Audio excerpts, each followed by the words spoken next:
मुंहिंजो नालो अनीसा सचदेव, मां टे दर्जे में पढ़ंदी आहियां। मां तव्हांखे ॿुधाइणो आहे बांदरमल जी शक्ति पुराण।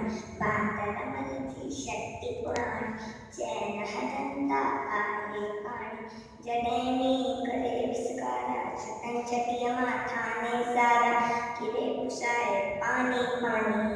बांदरमल जी शक्ति पुराण चैन हलंदा आहे पाणी, जॾहिं थिए तो सखा व्याकुल, छमेश तीरे बांदरमल कुल, थे ऊन्हारे में भी साणी। बांदरमल जी शक्ति पुराण चैन हलंदा आहे पाणी, जॾहिं मींहुं करे विसकारा, छटनि छटीअ मां थाने सारा, छटनि छटीअ मां थाने सारा, छटनि छटीअ मां थाने सारा।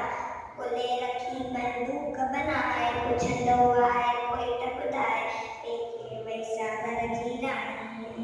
बांदरमल जी शक्ति पुराण चैन हलंदा आहे पाणी, जॾहिं मींहुं करे विसकारा, छटनि छटीअ मां थाने सारा, किरे पुसाए पानी पानी। बांदरमल जी